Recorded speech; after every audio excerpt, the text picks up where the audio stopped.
Hi guys, welcome back to my channel. Today I have a very special guest with me. I've managed to nab, literally from breakfast, over here in West Hollywood, Director of Operations of the Athletic Performance Branch, Mr. Greg Scholas.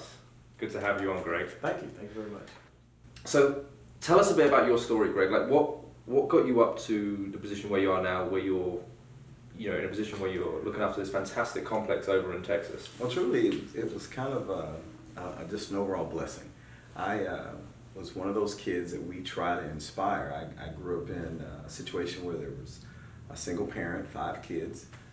We moved wherever we could pay rent, and we moved into a small town called White Settlement in Fort Worth, Texas.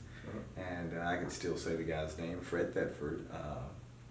Was the father of one of the kids that was on my 5th grade team, and I went out to play Pee Wee football, and there was a cost. You had to have your birth certificate to say your age and a little physical, but then you also had to pay to be a part of the team. Well, right. As a 5th grader, I went out to practice every day. I was a new kid in the town. I was making friends. Coaches were very excited about guiding us. But somewhere in my 5th grade brain, I never thought to bring it up to my mom that, hey, we've got to pay this fee. And literally, the coach shows up at my house one day. Traditionally, when he would pick me up, I'd be ready to go with my pads on and everything. And this time he showed up before I was ready, and he had an opportunity to meet my mom. And this was in the 70s in the U.S., very safe place. You could go and take off with anybody you wanted and go play sports. And Mr. Thetford's at the door, and all I hear when I'm running to the front door with my pads all clacking was my mom say, "Fees? Oh no." She says, "No, we don't have any money for fees. Greg, he's got brothers. He can play in the front yard. We don't have any money for that." But Mr. Thetford literally talked to my mom. He arranged a scenario where I got to play. Not only did he arrange a scenario where I got to play there, I got to play baseball, I boxed, I ran track. I did everything in White Settlement sports. And no one ever asked. And as a young kid, I didn't know why, but as an adult, I realized Mr. Thetford stepped in and took care of that for me. Oh, wow. And what a blessing. Yes, it was a huge blessing. But through sports, myself and my brother, it changed our lives. We, low economic family. Every statistic out there said that, you were headed either to a very terrible job or to prison. Right. And through sports, we were both able to go to college. I went to TCU. I became an elite sprinter, and I take all that back to the time I spent in White Settlement and Mr. Thetford and his generosity. So, years later, I got into a position where I could do the same thing. Well, where I could be that guy, I could help, and I did that. And I met a gentleman who was a big giver in Fort Worth, and he liked the passion I had for helping kids, and he says, "Greg, we're going to build a place where you can do this full time."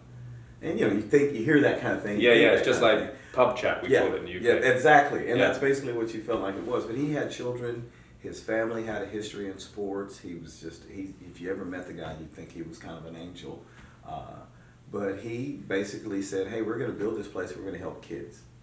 And I thought we were going to build a little small gym. But he built a place that actually it's an amazing facility. You can bring from NBA players all the way down to little kids who've never played a sport in their life. And there's something out there for them to get better. Yeah. We call it Athletic Performance Ranch because it truly is on a ranch. And the whole idea behind this facility was, one, to help kids who were going to some of our inner city schools that just don't have an opportunity to have great facilities. But then, two, there are kids whose parents are just gung-ho. They invest everything they can to help their kids become that star athlete. Yeah. Well, we wanted to give those parents a place where they can bring their kids and not feel pressured to spend money that they don't truly have. Right. But then we also created a place that is unique and so nice that the NBA player can come there. That's amazing. Have that in your environment as an aspiring young guy. Oh gosh. Wow. Well, the cool thing about it is those little kids get to see NBA players, NFL players, Major League Baseball players, maybe roaming around the place. The heroes. The heroes. Yeah. But they also get a little bit of a reality check. They get to see that, wow, we see some guys who look like they should be all world, but they're trying to, make a team. Yeah. And if this guy can't make a team, I always joke and say, well, when they see that guy and he hasn't made a team, kind of gives them a head start on focusing on algebra. Right. And that's really kind of the concept behind the place, is give a kid where they have an opportunity to develop their sports capabilities, but also give them get back to what sports are really supposed to be. You know, teamwork, community, faith in others, hard work, and also the fact that you actually have to learn a skill. Mm-hmm. We believe that those same skills can be transferred to anything. And absolutely. If you can lead a football team, why can't you lead a company? Mm-hmm. You know, if you can be the guy to make the shot to win the game when there's 10,000 people yelling at you, why can't you be the guy to make a decision at Nassau as to whether it's time to take off or not?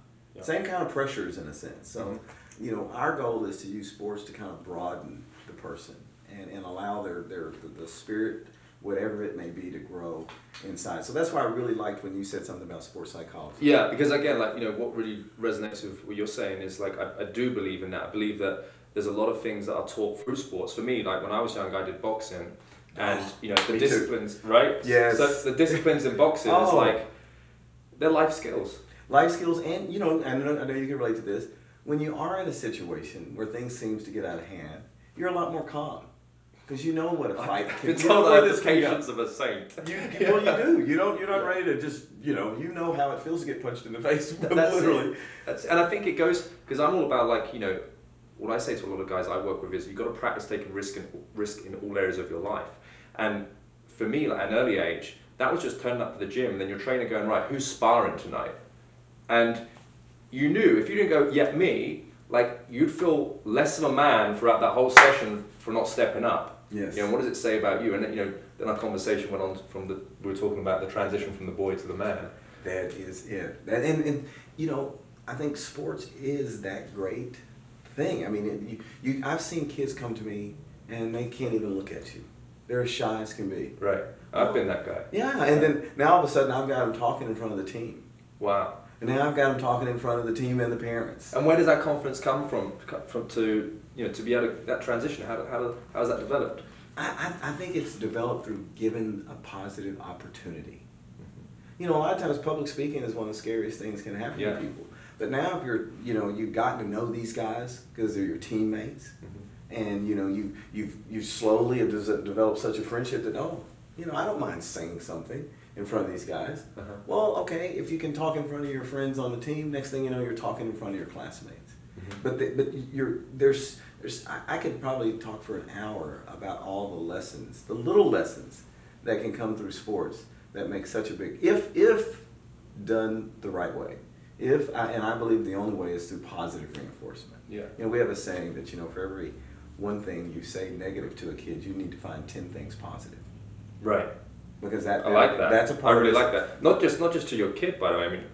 I mean, just as yourself. I think, you know, because I think by default we're so hardwired to think about the things that we lack, the things that we don't have, and we need a mechanism in place that's kind of, you know, self-coaching us to build up that self-esteem and positivity. If you think about man and spirituality, that's what it's always been there for, is to protect us from the unknown, is to give us a sense of safety because there's something else there that supports us.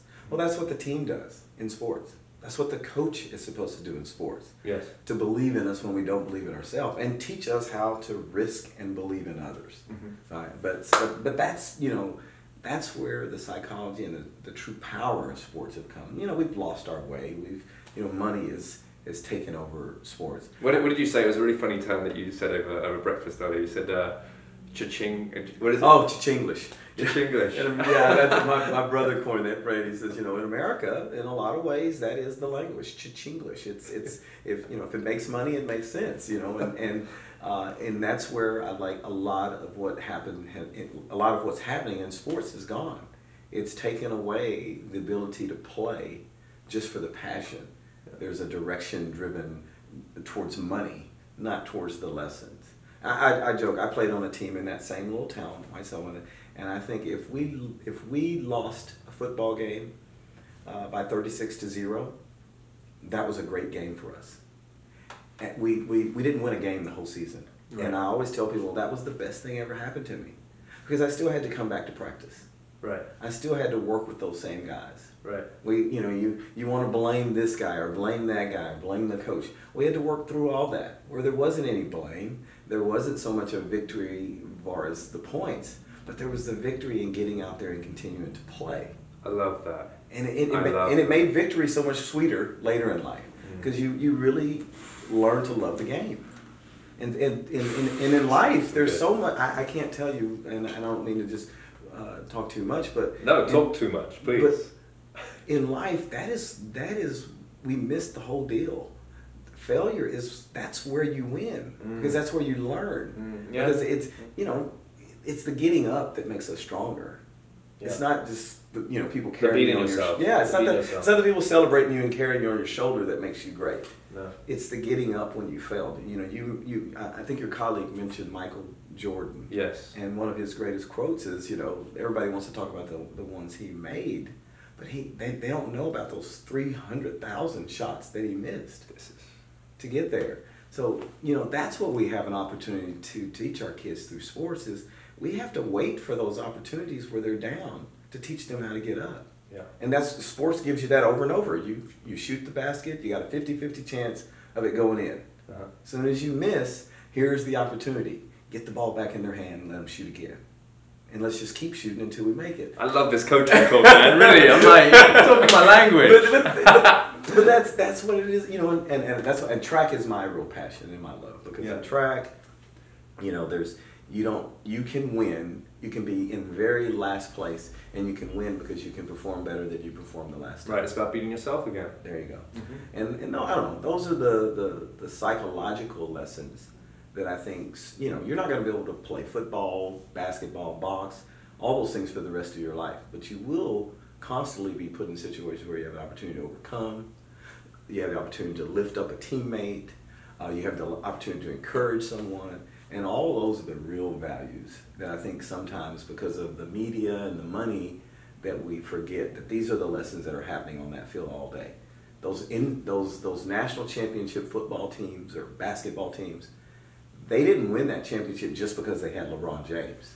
They won it because somebody learned to be selfless and learned to work together, and they communicated and grew something special. Yeah.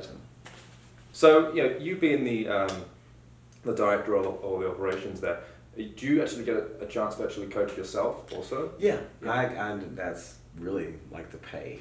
Actually, my main benefactor, Mike, when we first met, I was an investment manager at Merrill Lynch. Right. And every day I'd get out the job, I'd go to TCU, the university I went to school at, and I'd jump out of my suit in the bathroom, and I'd go out and, I call it literally playing. I'd go out and coach kids on speed and conditioning. And to me, that was my reward for the day. And that's still the way I feel today, because, when you're, it just energizes you watching children challenge themselves. Right. When you see the kid who 6 months ago couldn't bench press, 50 pounds, now he's doing 60. Yeah. I mean, it just doesn't get any better than that. It's not about how much weight they lifted, but they learn to better themselves. Yeah. That's what I love about sports and the fitness industry. Like, you can't deny the progress. You can't. It's there. You can't. You can't deny it, and you can't replace that feeling that you get when you better yourself.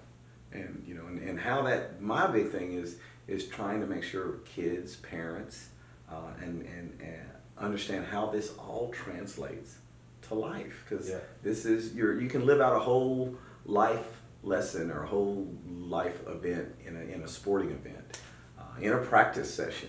You can see a kid come to work, if you will, with the weight of the day on their shoulder.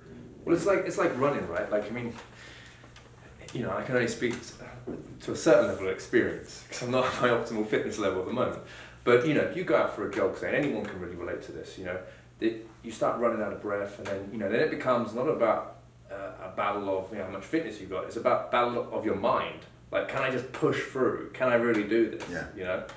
And there's at times when I remember being at my my fittest, and then not trained for ages. And I remember this circuit I used to do. It was like a 6 mile run. I get out the door, and just remember that 6 mile run, not think about the lack of training I've had.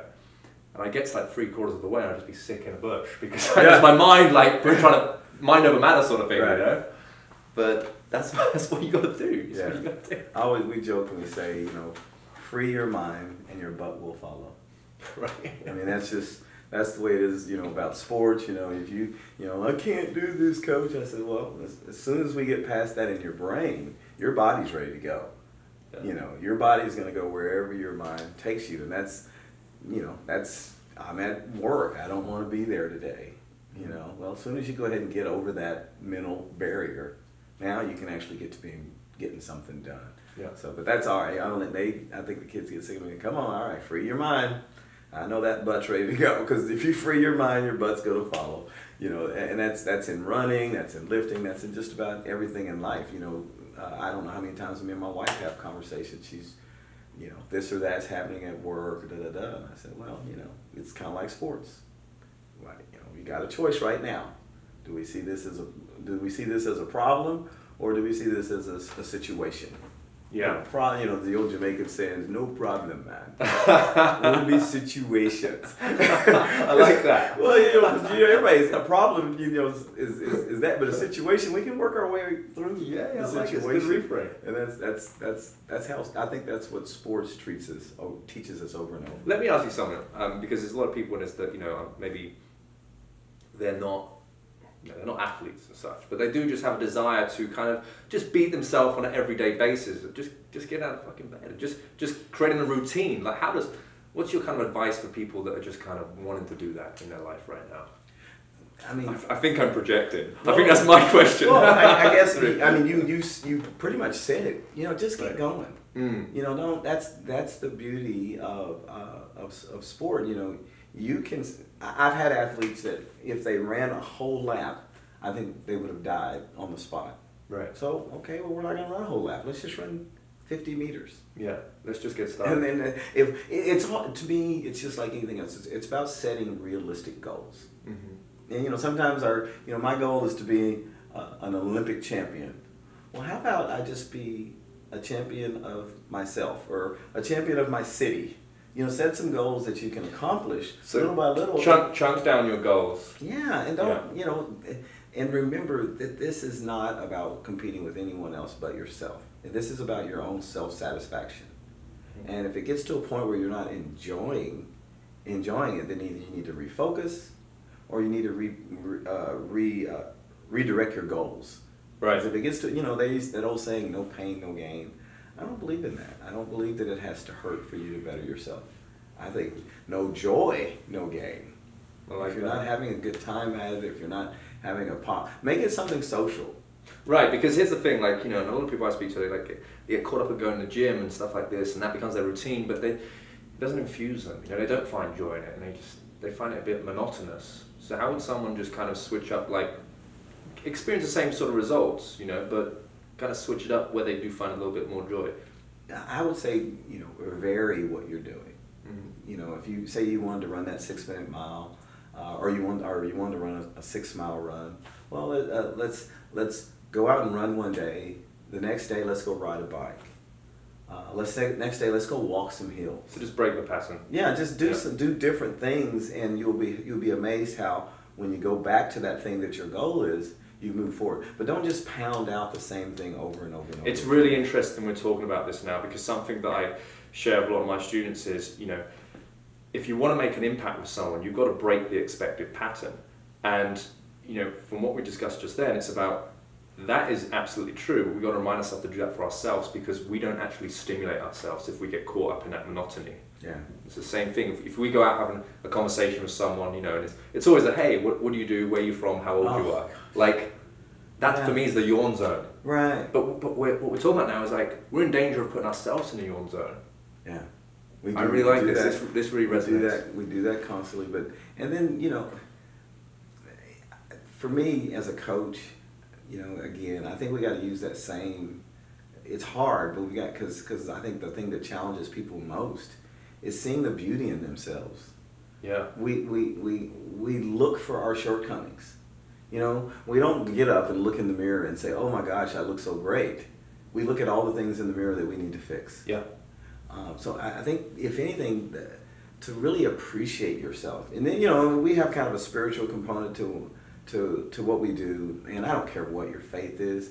And people talk about prayer. I've always taught my son, and I always believe, prayer is not something you do prayer is an opportunity to be thankful. And the more if you just spend practicing that gratitude. Yes, of yourself. If Yeah. if you just spend 10 or so minutes, it doesn't even have to be 10 minutes, 30 seconds or a minute, thinking about the things that are good about yourself, you'd be amazed how much more energized and how much better you feel. No, I completely agree. And as my son, I tell him, I say, hey, Gregory, go pray. I mean, let's think about the list of things that are, and it's always got to be a very thankful. If you can't do anything but say, man, I'm thankful that I was able to turn the light switch off. Yeah. But you start with those little things, and before you know it, you're amazed with how amazing you are. But our society and nothing really takes time to think about. It's so true. It's so true. And this is not us like sitting here saying that you got to go out there and become a born again Christian. No, that's absolutely not it. It's not it. It's just like taking a moment and just going, okay, what am I thankful for? Yes. And when people talk about spiritual faith doesn't have to be in I'm not trying to tell anyone to go say, oh, I'm going to be faithful to the Catholic Church or faithful. No, have faith in yourself. Yeah. Understand that you're okay. Mm-hmm. That's the real. It's drawing up those reference points, isn't it? That gets you there, that reaffirms that that's why I am awesome. Yeah. Well, I mean, you can't. I mean, I can't move forward always stepping backwards. And the first thing to move forward is to say, okay, I'm up. I got to smile. There's something there that's okay for me to move forward. I mean, we spend so much time moving backwards, and it's easier now because of the automation. You can just kind of flick through all these other people's lives and look how terrible they are. But we don't spend enough. That's my own personal thing, and I don't mean to get on a tangent about that. But I think we need to spend more time starting with just we're okay.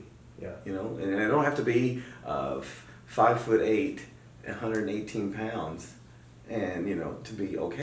That was I'm gonna tell you what the best information I ever got about that kind of stuff. Yeah. My older sister, I was maybe 11 or 12 years old, and I thought I was gonna at that age where I could go and date and what have you, or at least found interesting girls. So I go to my sister, I'm like, Angela, am I good looking? She says, no, Greg, you're average. Work on your personality. Best everything ever told me. Yeah. It was the best thing. So now I knew that I had to actually be a nice person. You work work on being a nice person. It's the best thing ever happened to me. I mean, I was like, okay, well then. And I asked her what that meant. She says, be yourself right off the bat. She says, people love people who are themselves. Yeah. Be yourself, and girls will love that. Yeah. And my sister's beautiful to me, and she's 6 years older, and I was like, okay.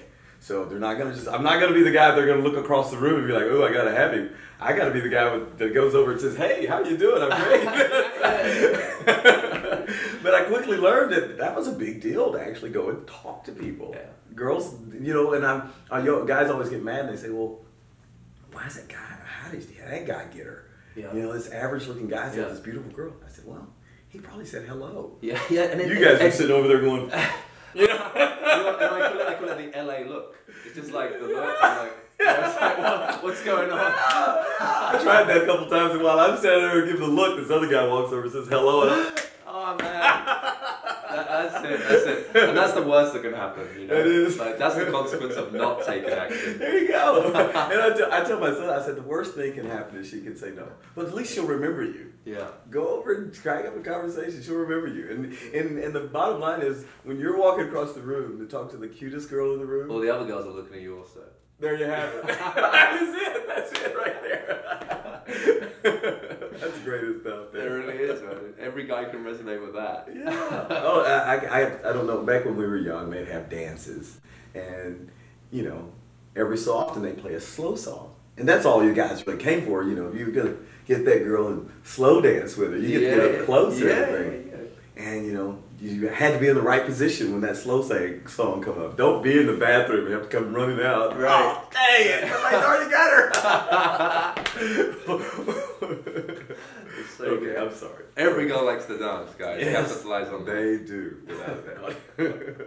They definitely love a guy that will dance. It doesn't have to be perfect. Just give it a go. You're just confident. They are attracted to people who are confident in themselves, or at least comfortable with themselves. Try to evolve from the dad dance, though. There you go. Yeah. So something we spoke about over breakfast a moment ago was also about how, there's certainly a lot of people that achieve great success and amass a great wealth, And you've seen it time and time again in the industry that you're working in, where people just don't manage their money, and like they get used to living a certain lifestyle, but they haven't accounted for, when that money's not going to be coming in at the level it once was. Well, so can we talk a little bit about that? And a lot of time, and I can speak about America, but if you're going to be a potential professional athlete, it can be identified as early as say 12 or 13 years old. And when that occurs, the way people treat you, the way they respond to you is not the same as it would be had they not felt you were going to be this multi-million-dollar athlete. So immediately they stop holding you accountable, or they stop treating you as though you're responsible for anything. Everybody's just trying to hang on to you because you're going to be the ticket to everyone's wealth.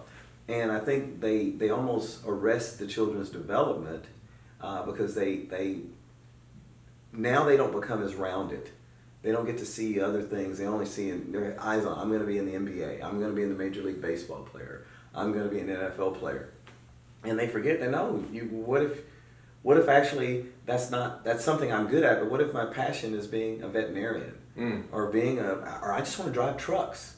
So they never really, I don't think they really develop those things.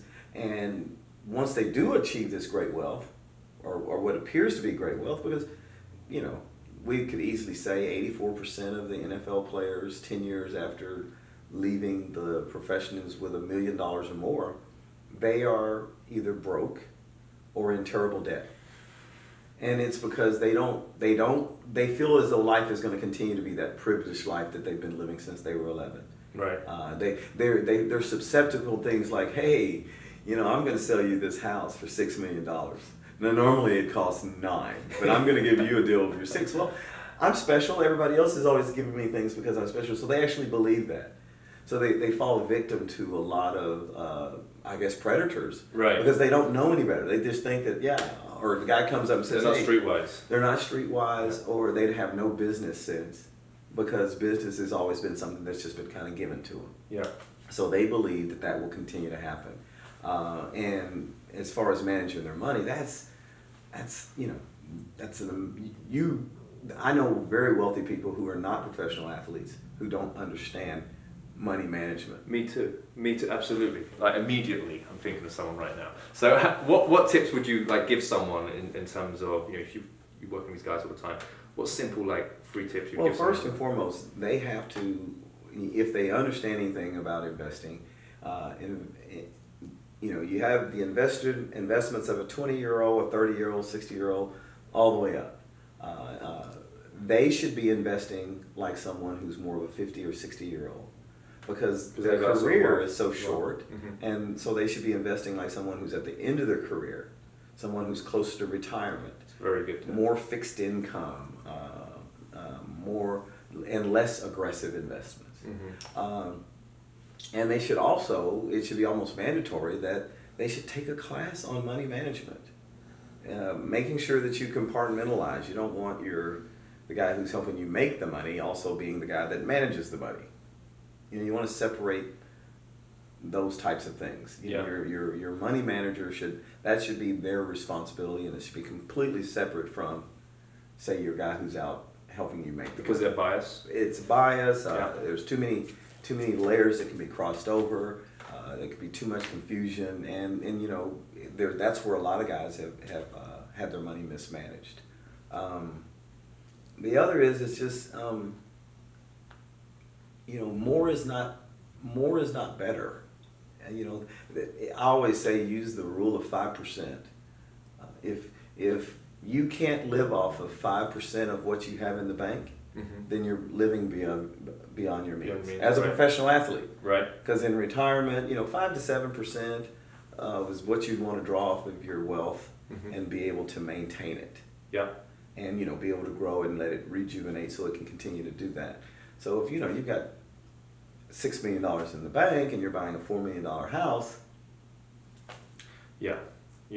it's a little bit of a overspending a little bit. Yeah, but no, I'm gonna sign my next contract, or I'm gonna make this huge business deal, or making bets, making purchases on bets that certain amount of money is coming in next month. Yeah. Or the month. Oh, I've had I won't mention the name, but a guy who had 3 Super Bowl rings.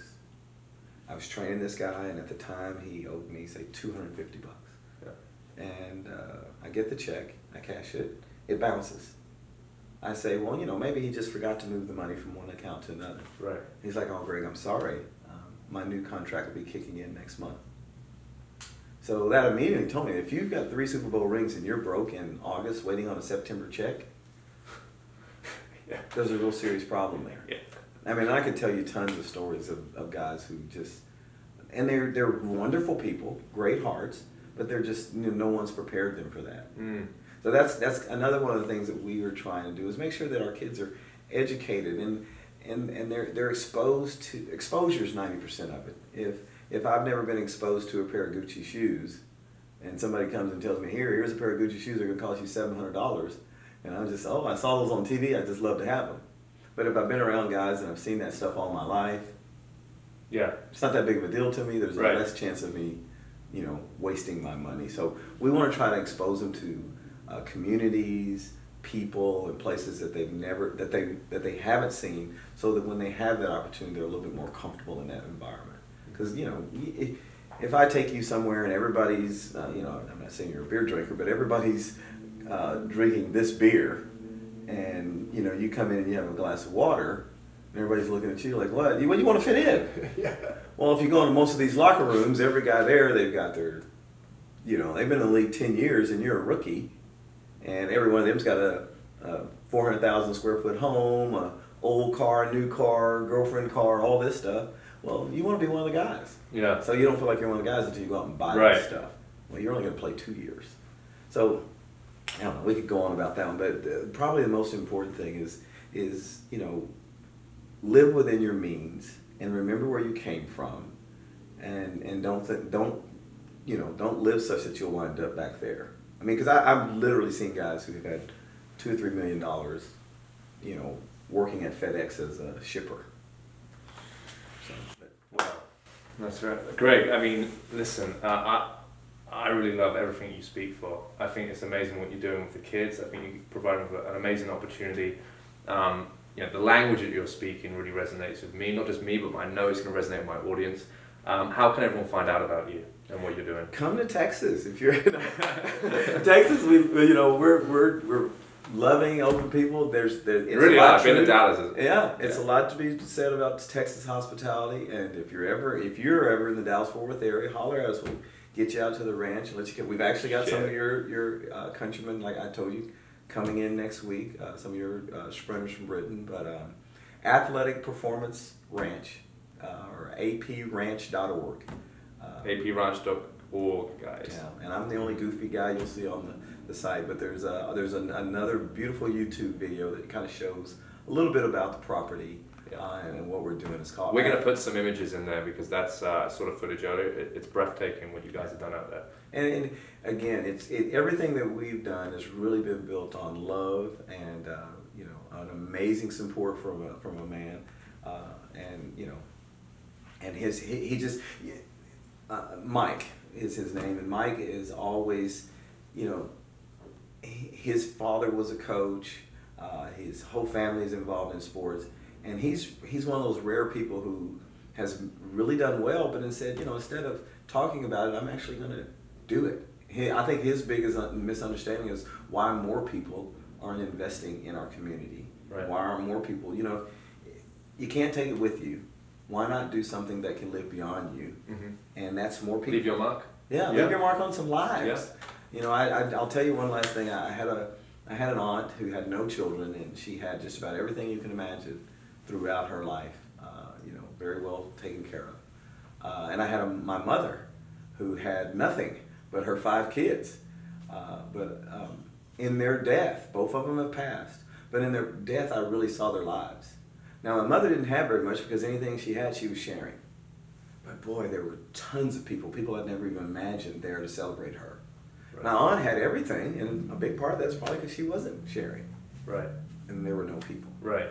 And that I say that very short, but that's the decision I think most of us have to make is, do we want to leave things behind or do we want to leave people? Do we want our impression to be on oh, everybody knew I had the nicest car, or everybody knew that they could definitely come and I would share a meal with them? And that's what we decided. We want to leave people behind that know that we cared. Not that I plan on dying anytime soon. Yeah, I was going to say, I mean, I'll be there for your funeral, Greg. Well, I've rambled too much. And No, appreciate it's been an absolute pleasure, Greg. All right, Awesome. thank you. Thank you for coming on. All right, buddy.